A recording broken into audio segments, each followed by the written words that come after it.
Hi everyone, my name is Kayla, And I'm Camille. and this is the very first episode of The Resident Rulebreakers, the only podcast for the hit TV show The Resident on Fox And CTV in Canada. and CTV in Canada. Hi Canadians if you're listening. And I know this show is very international. I've talked to people from Latin America and Europe. Europe. And so this Yeah. show is very international. In Africa, I was really surprised at how well it resounded because it's about how broken the American healthcare system is. Very resounding across the globe. So, hi everyone from whatever country you're listening to. I'm American. You can probably So am I. tell. So am I. This episode is just to introduce to you and to talk about the most recent episode, which was episode 217, Betrayal. For me, it was a very phenomenal episode. It felt like a movie more than a TV show. Oh yeah, definitely. With all the especially the last couple of minutes of the episodes, with all the shooting and stuff, and the car sequence, the music. Timothy probably did all that. Yes. Timothy Good, who's like Timothy the head Good, editor. who is amazing at his job. If you're listening, Oh my I love gosh, it's so they I don't know how they do all that, but he does. He's the head editor of the show, so he probably And sequenced all and this stuff. speaking from someone who has a background in that field, I'm just letting you know that I always watch for how they cut these episodes because Yeah, that's part of my degrees in mass comm. So yeah, I always look for how they edit it, and it's pretty amazing how they did the car crash and just the pyrotechnics. I was just astounded by the last I 2.5 minutes. I told Amy, I was like, it reminded me. It has very Godfather vibes. I call, what did I call Gordon Page a monster? Yeah. It just had with the music background and the slow motion sort of running across the Covada screen and glass breaking Oh, and stuff. I have It a had I have a gif of that moment of Gordon Page running across the screen with the Covadis glass breaking, and it was just like that moment started this whole entire thing, and I called it a big metaphor for the shattering of Covadis. yeah. I think that's pretty much what Amy and the writers intended it to be. So Yeah, and there's a lot of like how do I say this?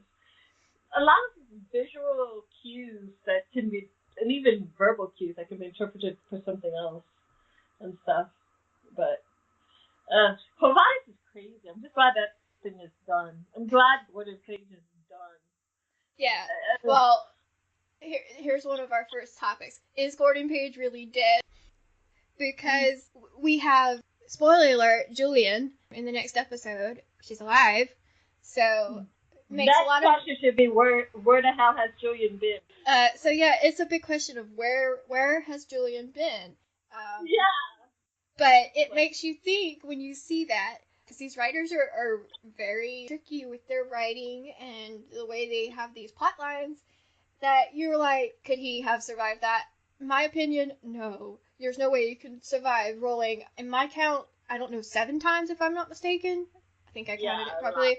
It was a lot. And then it blew up. There's no way you can survive that. Okay.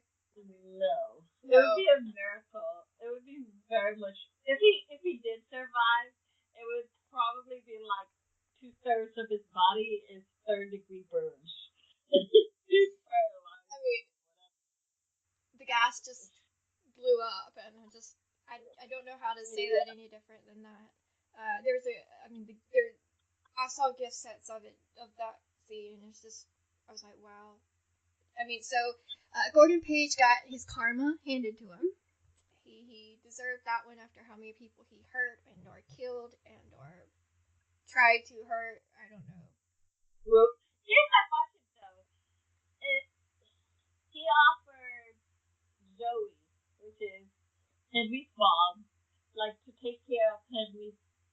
medical bills pretty much for the rest of his life, right? Yes. So his death is that gonna affect Joey and Henry? I do think it might bring Zoe and Henry back into the play because he's dead. There's no Quo Vadis to speak of, so I don't know. No money to take care of Henry anymore. Yeah, so I don't know how that's going to work out, but I would love to see Henry and Zoe back. I really resounded with Henry's storyline. I want to see how the ramifications of that play off of on them.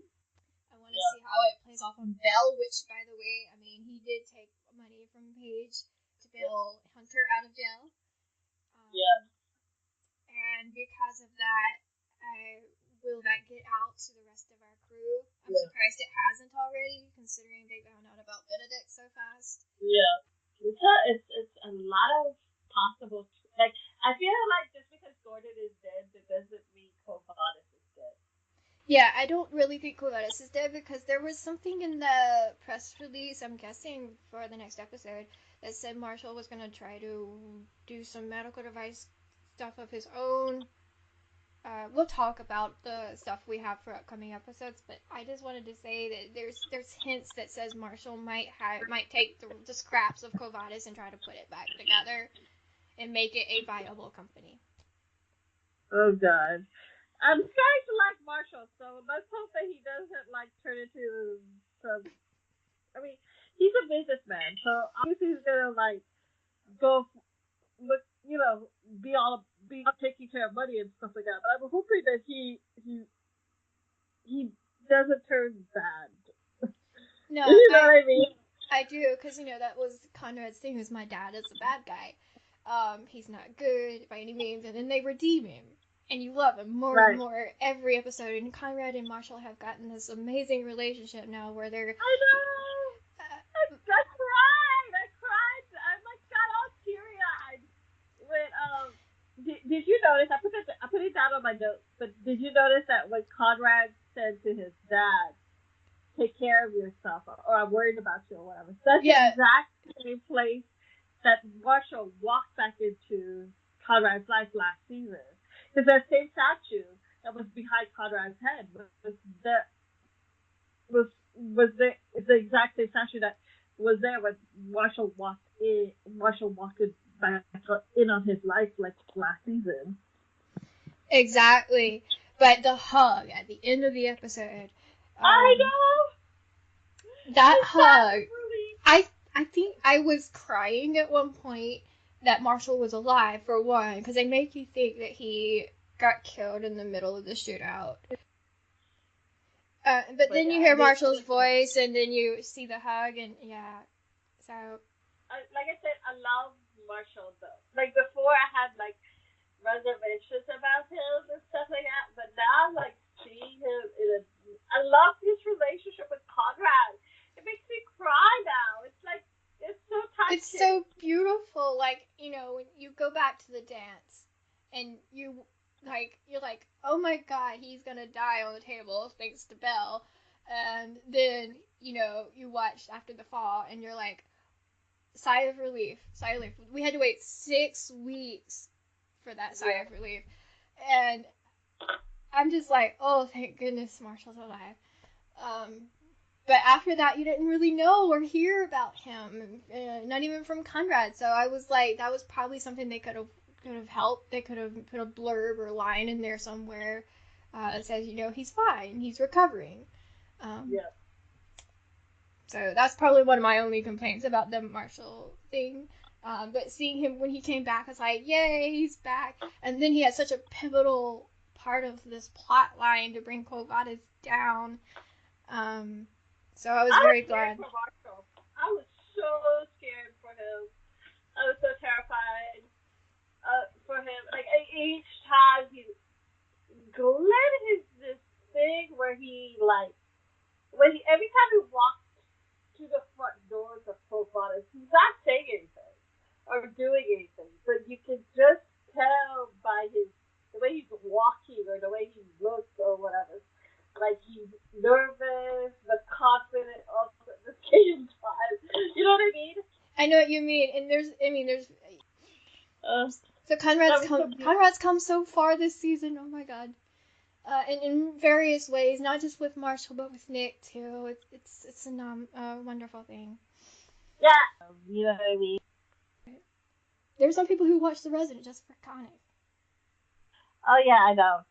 There's a whole lot of people who's like all about Connick and stuff. And I was talking I have issues with how certain parts of that relationship have been in recent days and recent times. Yeah. Like with Nick, with her issues, but I'm hoping they'll resolve it by the end of the season, and I'm wondering where in the world they resolve that fight. Yeah. Well, I mean, what's to say? What do I say? What am I about to say?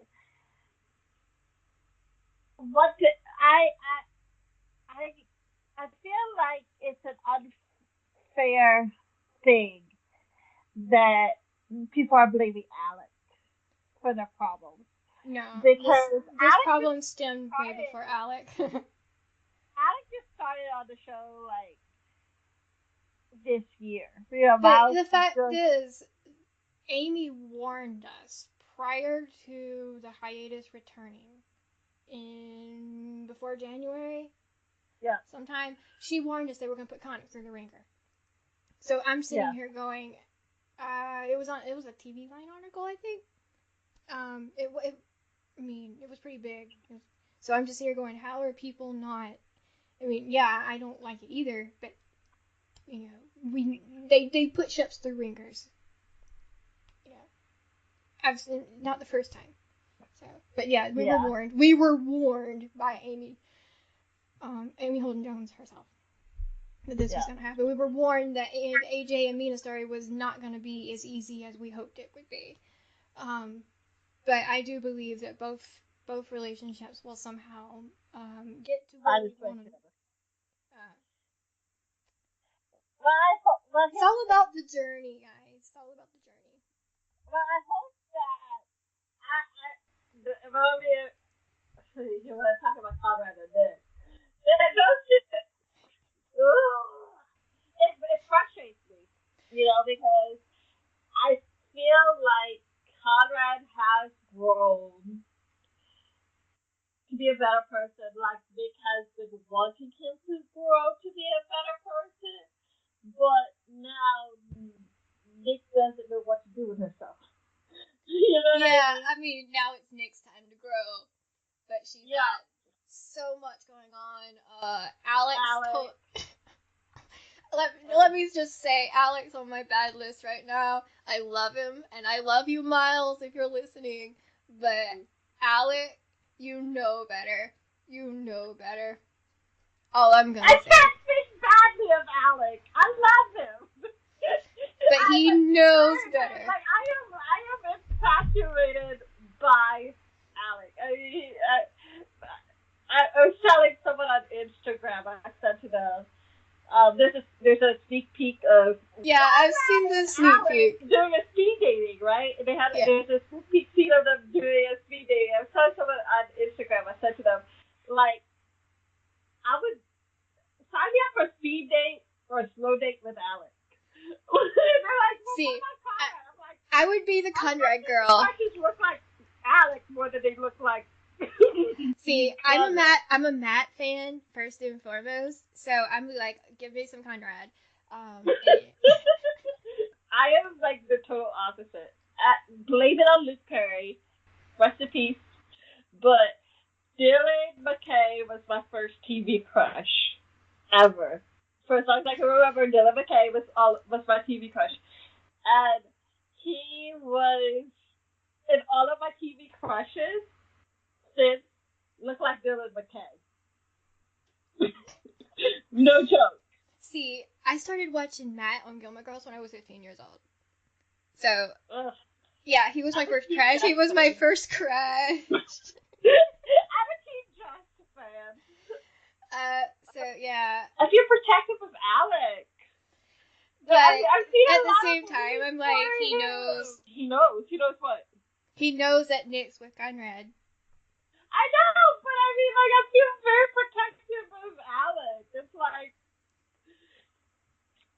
I mean, I don't know. I could spend like a whole hour talking about how cute he is.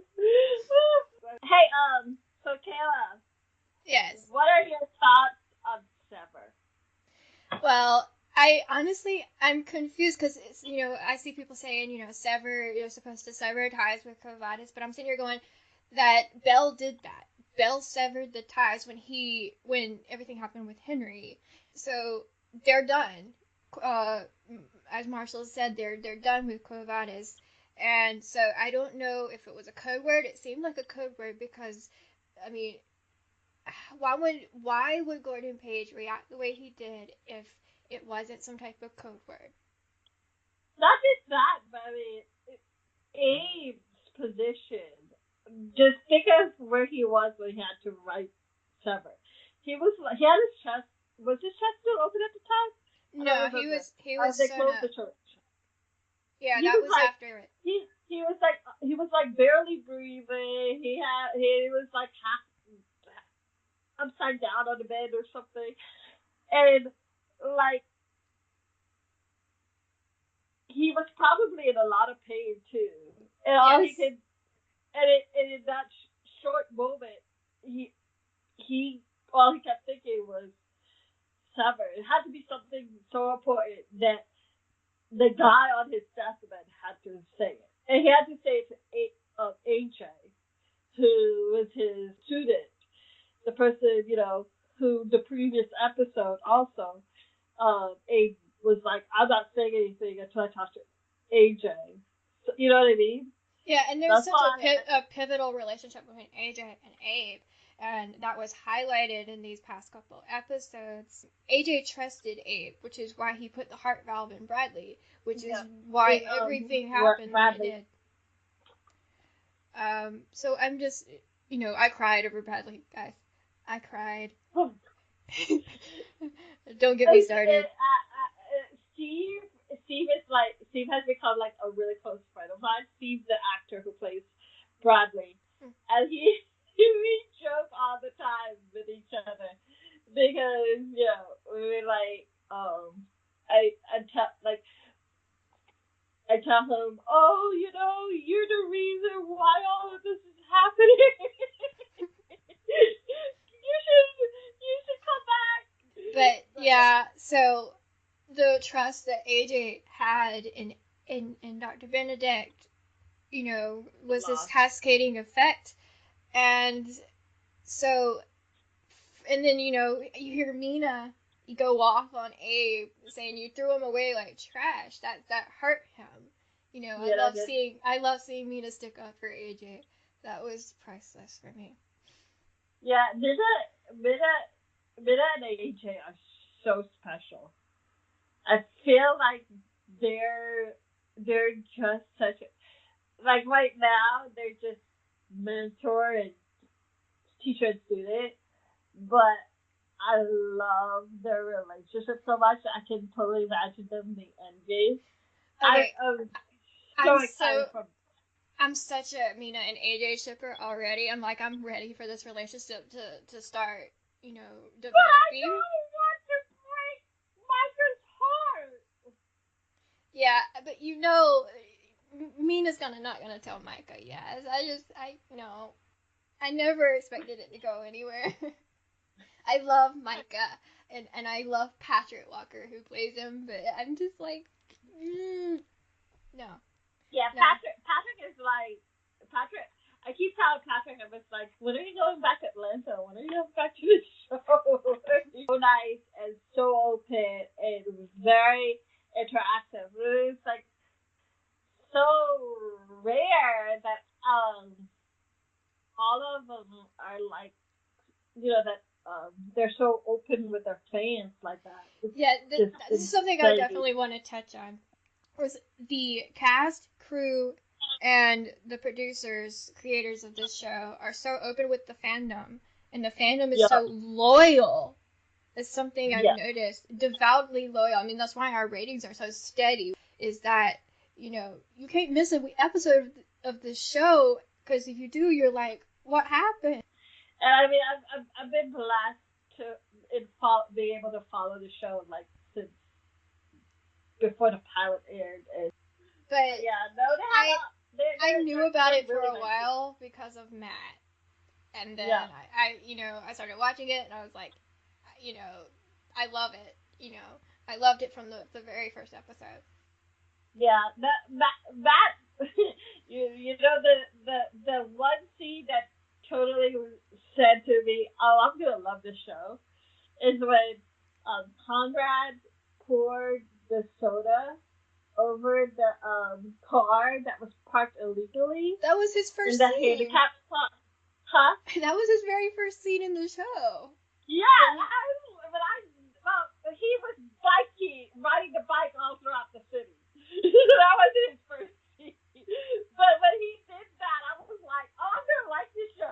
Me, as a person who has a disability and who has to deal with people who park illegally in those handicap spots, I'm like, I like this dude. This is good. I like this show already. Whoever wrote that in this screenplay, I was like, this is how you attract people. What did you think about the whole ECMO thing? Did you think that they made the right choice of giving it to the young guy, like Okay. taking the feelings out of it? I think Abe wouldn't have survived. He had major surgery, not just one, but two surgeries. Yeah. So I don't think Abe would have survived it as well as Evan did. Yeah. But yeah, no. That I am glad that they kind of like stopped thinking emotionally. And just like Mina said, look at the statistics, look at the information. And I love that Mina said, let's keep emotions out of it. Let's look at the statistics. And then Conrad mirrored her and said, I want to take Blue-Eyes down too, but we can't put our emotions into this. And that's why I think Belle went with Evan. And he's right. Everyone in that room had some type of personal stake in Corvallis being shut down. Yeah. Everybody. There's been a lot of fear about Disney taking over. I don't see Disney taking over affecting much of anything. No. I mean, it's not like, Okay, for what we're talking about, everyone knows Disney owns Fox. So. No. Yeah, they just finished the completion of buying Fox or whatever. It's making it official.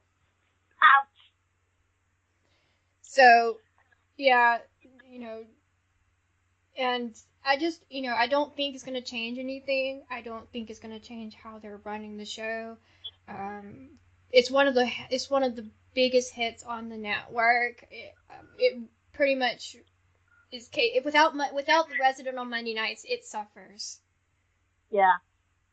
So let's just say we have our solid fans. It's like our fans are pretty solid and stuff, and which is a blessing. So few shows have that, but anyway. I've watched a lot of TV in the past, how many years I've been watching, and so yeah, I've seen fandoms who are loyal, devoted, and I see fans get really, really roused up over things when plot lines don't go the way they want them to. I've seen fandoms turn toxic because of that. So, but this fandom isn't that. This fandom is really pretty awesome with each other, no matter how different the viewpoints are. Yep. And I'm very, very grateful for that.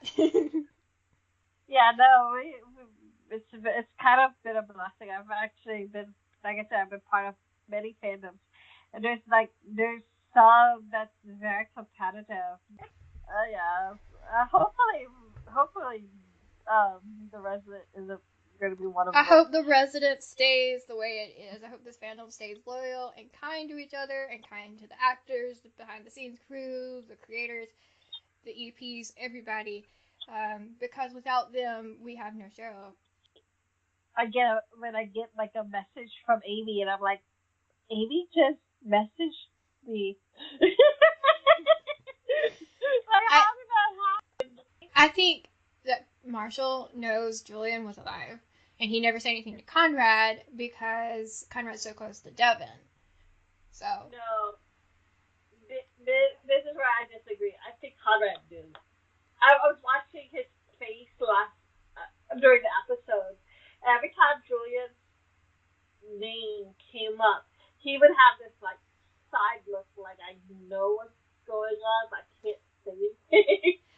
So that's a theory that Conrad knows something's up.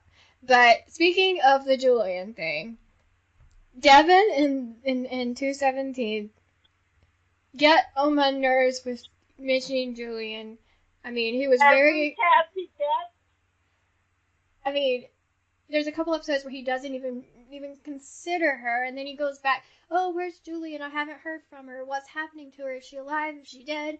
And then he's so inconsiderate to AJ and about Abe. And I'm like, dude, I'm glad AJ called you out. I put that on my note. I put that on my notes in capitalized letters. Devin got on my nerves.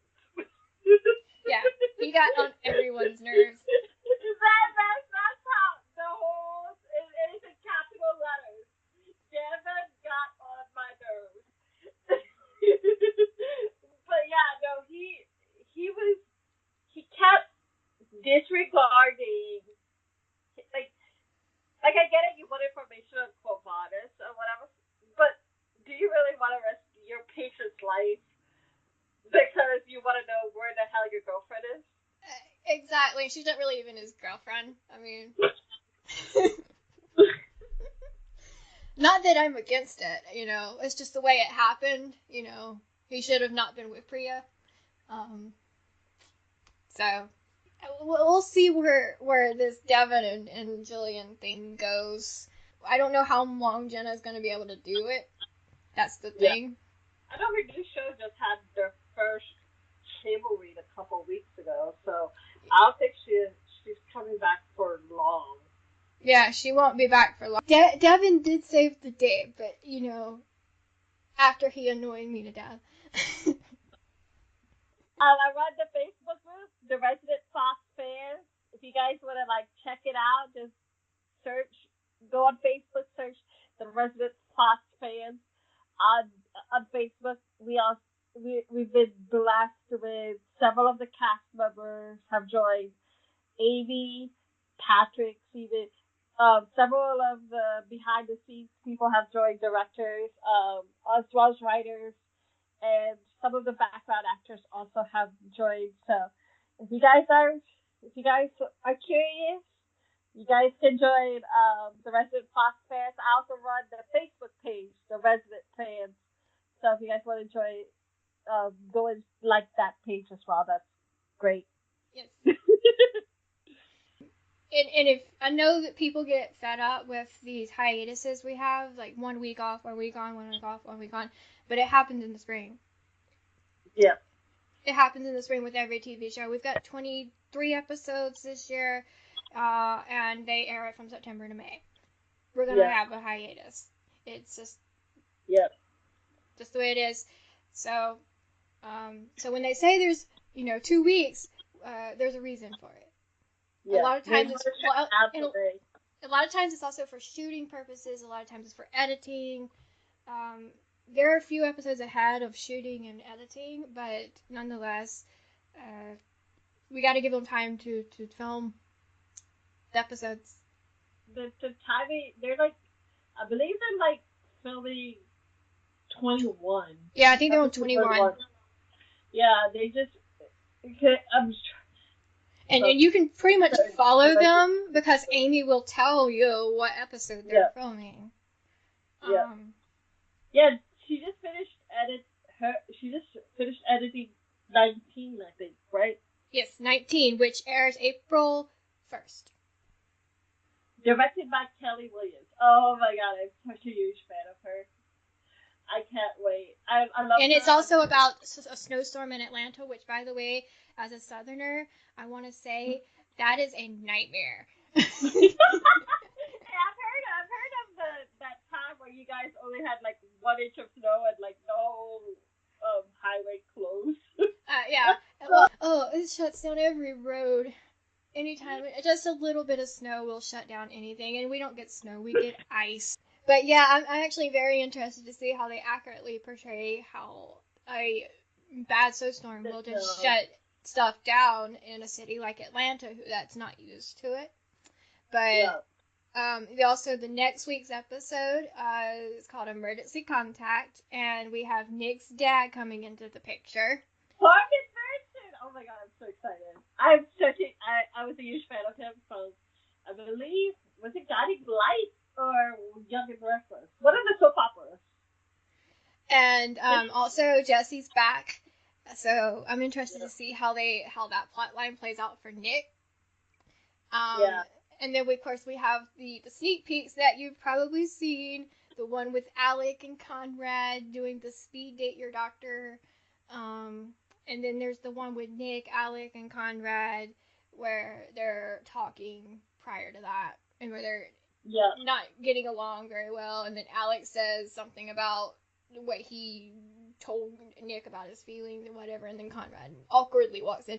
Fan of Bruce for a while, for a long time. God. Okay, well, maybe not that long. Very first movie that, I think the very first time I saw him was like Star Trek. Well, yeah. Speaking of Star Trek, yeah, Bruce was in Star Trek. Speaking of Star Trek, the line from AJ when he quoted Mr. Spock, and he hooked up Evan to the ECMO, I was like, that's my nerd coming out, because I grew up with Star Trek Next Generation and original series. My dad is a Trekkie. What did AJ say that was quoted from Spock? Yeah, long prosper. Yeah, I mean, no, like I said, the guy who directed the episode is Lieutenant Tom Paris from Star Trek Voyager. Oh my God, that is my favorite Star Trek series. I love everyone in the cast. Oh, I watched that show endlessly, and yeah, when I saw that he was the one who directed the episode, I got all happy. Yep, they had to put in a lot of Star Trek things because, like I said, the director is a Star Trek guy. Yep. There you go.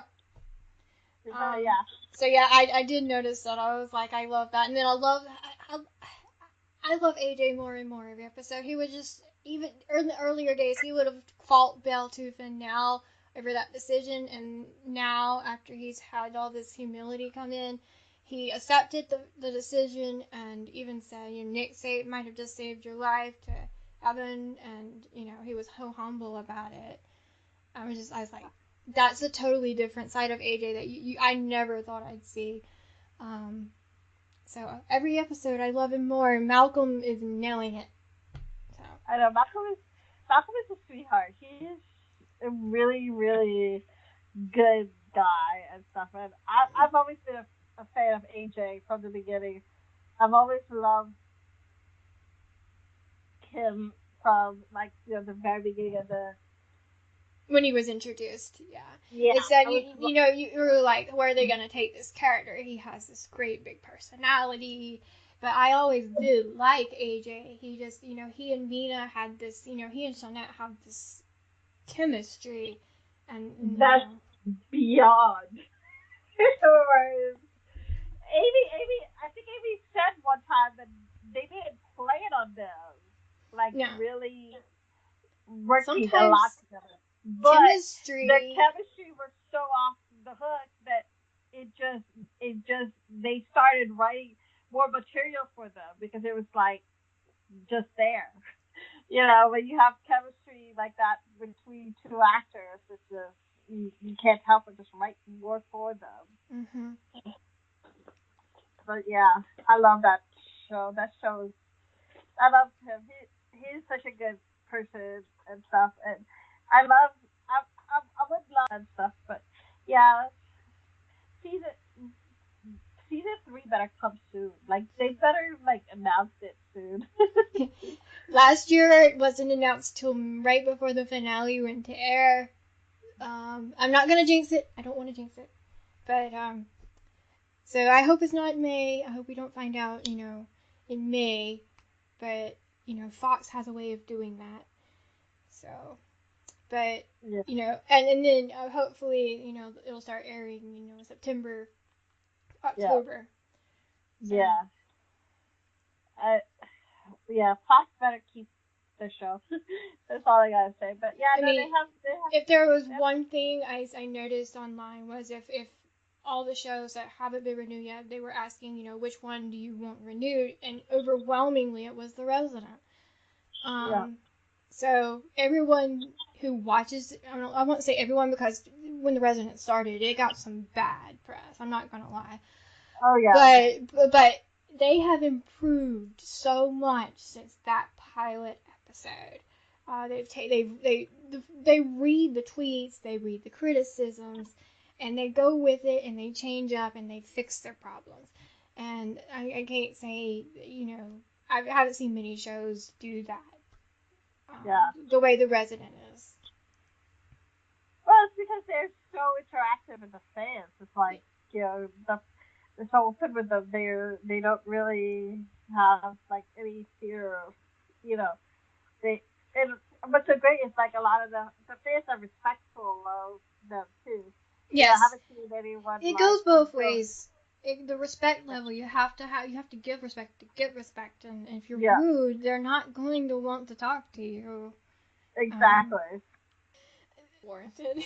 But for people to think negatively of a character or an actor because of their character.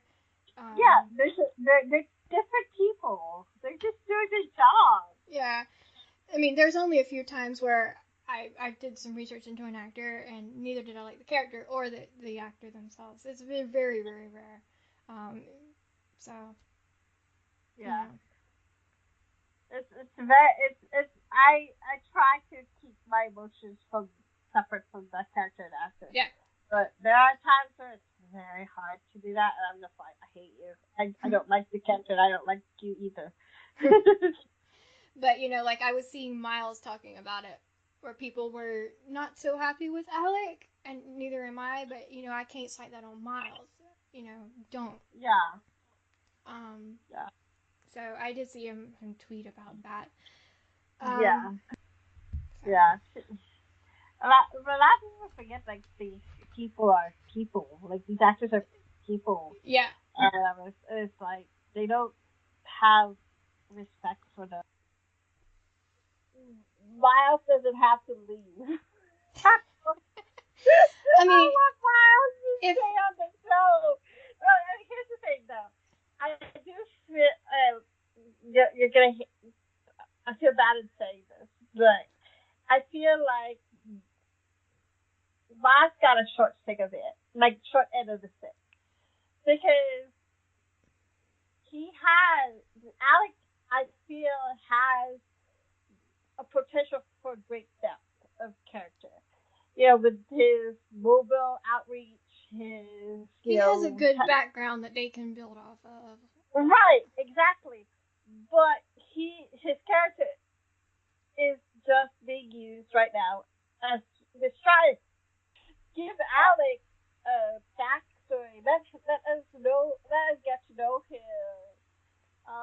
Like why he became a doctor, why he started doing this mobile outreach, what made him have this passion to, because we know why Matt is fighting the system, Conrad is fighting the system because of that girl Abigail, right? Annabelle. Annabelle. That he lost with chemotherapy. He started, whatever. So if we could give some kind of background to Alec as to why he is the way he is, separate from this love triangle that he's been added into, I think more people would actually like him. More people would actually cheer for him. Because right now, his only storyline is he likes Nick, and that's it. You know what I mean? Yeah, and so I don't like it when I mean there's sometimes characters are introduced for that purpose and that purpose alone, but it seems like they gave him a background and they're not following through on providing that scenario. So that's why I was so happy when Julian got more of a plotline, starting to take down Quo Vadis, because she wasn't just in the middle of a relationship now. No. She became substantial in the plotline, and that's why I started forgiving Julian a little bit. Yeah. Because she started, like, she had an actual purpose outside of just messing up this relationship or whatever. Mm-hmm. Yeah. So I'm But yeah, very interested on seeing how they carry out the rest of, like, oh, I like the potential in this plotline with the free clinic, because it's something that you don't see in many medical shows, is them talking about the people who are underinsured or not insured, because it's so rampant in America, and it's something that definitely needed to be addressed. And I love the fact that they this free clinic for help these people, and I love they have this doctor who doesn't really like big pharma, and they had so much potential to show so much more. That's really all we have for this. You know, we were talking about Betrayal, and we talked about Emergency Contact, what was going to happen there, with Nick's dad coming into the picture. And then we've got Snowed In, which is 219. It'll air on April the 1st. Yeah. And that's about the snowstorm. So Yeah. look for those. There's all the material and stuff. You can find it on the Facebook group that Camille runs. The resident Fox. Yeah, the resident Fox fans. And so you can find all that information, photos, press releases, the whole nine yards. Videos. So Monday night, 8 p.m. Fox. Okay. Don't miss it. Thank you. Okay. Bye. Bye, Kayla. Bye, Camille. Bye, listeners. Bye. Resident out.